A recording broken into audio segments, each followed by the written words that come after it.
साथियों, आप सभी को नमस्कार। आप देखना शुरू कर चुके हैं देवेंद्र फिजियो सफ़र। एक नई कहानी के साथ मैं आपके समक्ष हाजिर हूँ। दोस्तों, महिलाओं की सबसे बड़ी कमजोरी जो होती है तो उनकी तारीफ होती है। अच्छा काम करें, अगर उनकी तारीफ हो जाए तो अगली बार उस काम की 100% सफलता की गारंटी है। और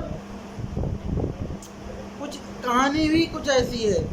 एक नौकर जो अपने मालिक के घर आया जाया करता था, जब घर आता था तो मालकिन उसकी खातिरदारी करती, जब खातिरदारी करती तो उसकी तारीफ़ करता कि भाभी जी ये बहुत अच्छा है, ये अच्छा है, वो अच्छा है। और साथ ही साथ जब तक कि कुछ नाश्ता खाने पीने का तैयार होता, इस बीच वो अपने मालिक के बच्चों को, जो छोटे छोटे बच्चे थे, उनको बहुत ही प्यार देता। एक्चुअल में कोई भी काम करने वाला व्यक्ति अपने बच्चों को इतना प्यार नहीं दे सकता जितना कोई गैर सिर्फ अट्रैक्शन बढ़ाने के लिए कर सकता है। दोस्तों, होता क्या है, ये सिलसिला दिन प्रतिदिन चलता है। उसे अच्छे खाने को पकवान मिलते, वो अपनी मालकिन की लंबी हाँकता और वहाँ से निकल लेता। धीरे धीरे वो आने जाने का सिलसिला बढ़ता है, दोनों के बीच में अट्रैक्शन बढ़ती है, दोनों अच्छे दोस्त हो जाते हैं और दोनों के रिश्ते प्यार के रूप में परिवर्तित होके और एक नए मोड़ की ओर चल देते हैं। दोस्तों, होता क्या है, प्यार करते हैं, संबंध बनाने लगते हैं, तो दोनों के दिमाग में एक दिन एक खतरनाक आइडिया आता है कि यद्यपि हमारे मालिक को अगर कुछ पता लगता है तो ये रिश्ता जो मालकिन का और एक नौकर का है वो ज़्यादा दिन टिकने वाला नहीं है। तो चिंता होती है कि अगर पता लगेगा तो आगे क्या होगा। तो ये दोनों मिला के एक षड्यंत्र रचते हैं। षड्यंत्र कितना भयानक, आप लोग कहानी को पूरा देखिए, आपको समझ में आएगा। दरअसल ये जो कहानी है वो भारत का एक राज्य है, झारखंड के धनबाद जिले की कहानी है। एक बड़ा बिजनेसमैन जिसका चाउमीन का और स्वाद का बड़ा बिजनेस था, मतलब सप्लायर था। ज़िंदगी बढ़िया गुजर रही थी। 2012 में उसकी शादी नीलम शर्मा नाम की एक लड़की से हो जाती है। 3 बच्चे भी होते हैं और सब कुछ मस्त चल रहा था। इसी बीच क्या होता है कि एक दिन, जो कि 2012 के करीब जो फेसबुक का चलन ज़्यादा शुरू हुआ, तो अपने फेसबुक पे अकाउंट अपना बनाता है और फेसबुक को यूज करने लगता है। तभी कुछ दिनों के बाद उसके पास एक खूबसूरत लड़की की फ्रेंड रिक्वेस्ट आती है। वो सबसे पहले उसकी प्रोफाइल को चेक करता है। अमूमन लोग यही करते हैं कि अगर अकाउंट पुराना है तो सही होगा, अगर नया नया बना तो किसी का फर्जी भी हो सकता है। तो अमूमन लोग चेक करते हैं, चेक करने के बाद में अगर सही लगता है अकाउंट तो रिसीव एक्सेप्ट कर लेते हैं। उसने भी ऐसा ही किया। पहले जो रिक्वेस्ट आई थी उसकी प्रोफाइल चेक की और उसके बाद में वो उस लड़की का जो फ्रेंड रिक्वेस्ट है वो एक्सेप्ट कर लेता है। मैसेज आते हैं, धीरे धीरे बातचीत होना शुरू हो जाती है। बातचीत के साथ साथ अच्छा जो बातचीत का सिलसिला था वो लड़की की तरफ से शुरू होता है। इस बीच जो है बिजनेसमैन है, ये उस लड़की को सब कुछ बताता कि मेरी शादी हो रखी है, 3 बच्चे हैं, लेकिन उस लड़की को इस चीज़ पे कोई भी एतराज़ नहीं था। और इसी बीच क्या होता है कि दोनों के रिश्ते आपस में जो प्यार है वो बढ़ने लगता है। और फिर जो फेसबुक पे बहुत खूबसूरत थी, तो मिलने के लिए समय निश्चित होता है। समय लड़की की तरफ से निश्चित होता है। वो कहती है कि मैं मिलने ज़रूर आऊँगी, पर तुम्हारे घर नहीं, तुम्हारे यहाँ आऊँगी। और फुटबॉल ग्राउंड है, वहाँ पे वो उस बिजनेसमैन से या अपने फेसबुक दोस्त से मिलेगी। जो फेसबुक दोस्त होता है, जिसका नाम होता है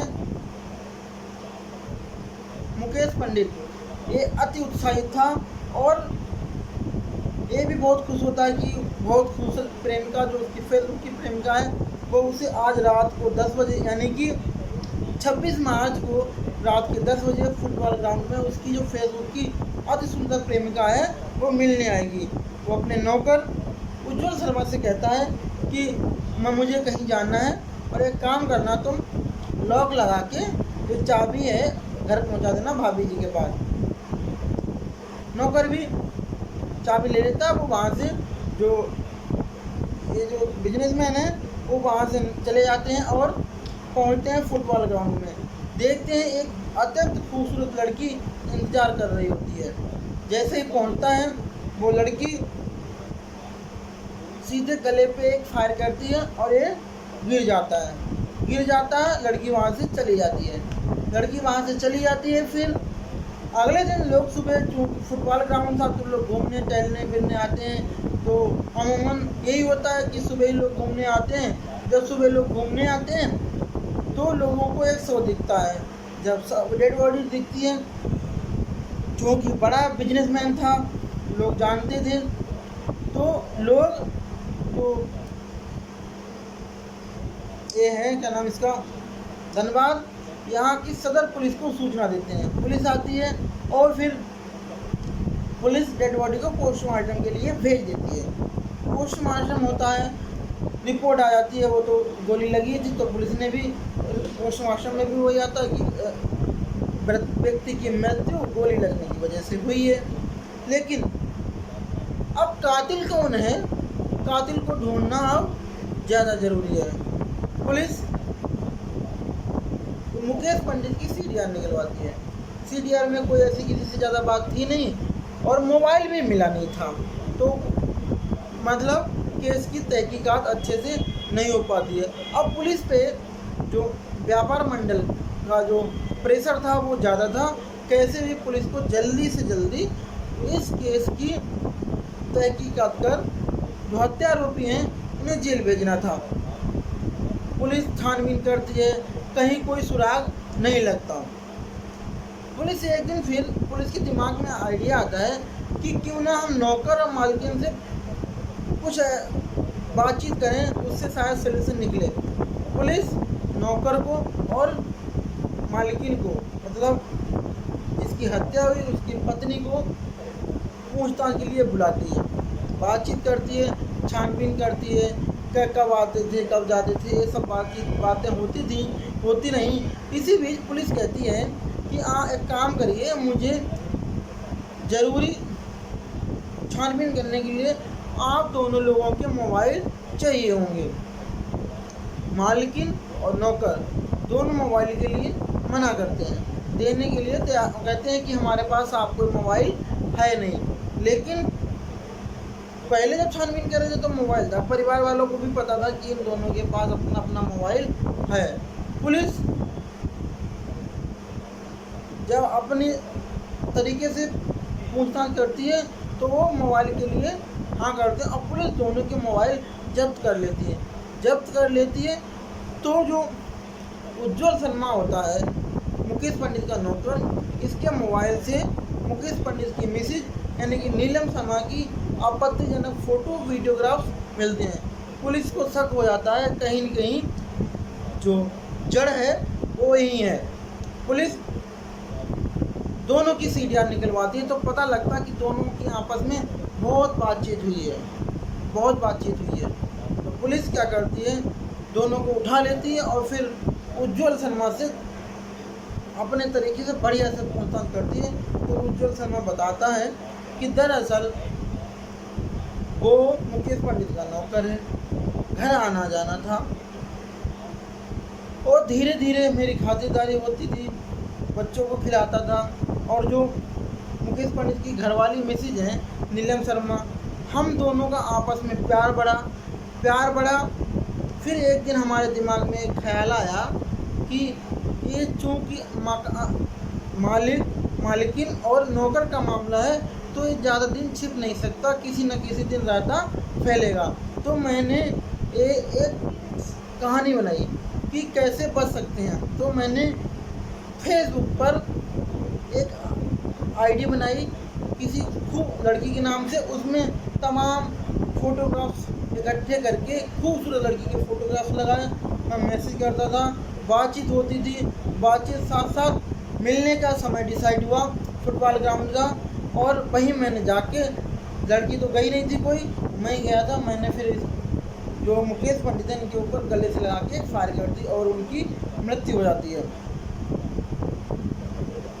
और इस घटना को अंजाम देने का मकसद सिर्फ ये था कि हम आपस में एक दूसरे से प्यार करने लगे थे। क्योंकि कांटा जो था वो हमारे मालिक थे, तो उनको हटाना था। और इस कहानी के पीछे ऐसा मकसद था कि कोई भी हम लोगों पे किसी प्रकार से पुलिस का शक ना जाए, कोई उंगली ना उठा सके। दोस्तों, क्या भाई ने कहानी बनाई थी, पर उन बेचारे निर्दोष जो छोटे छोटे बच्चे हैं उनका क्या होगा। पुलिस मालिकिन को, नौकर को, दोनों को गिरफ्तार कर जेल भेज देती है।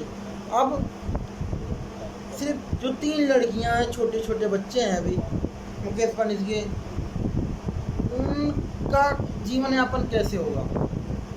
कोई भी अगर कोई दूसरा पालता है तो आपको पता ही कि कैसे दूसरे के बच्चों के प्रति व्यवहार चेंज रहता है। और उस मालिकिन को या मुकेश पंडित की मिसेज को ये समझ नहीं आया कि हमारे 3 बच्चे हैं, अगर कुछ भी होता है तो मेरा या हमारे बच्चों का भरण पोषण कौन करेगा। दोनों जेल में हैं।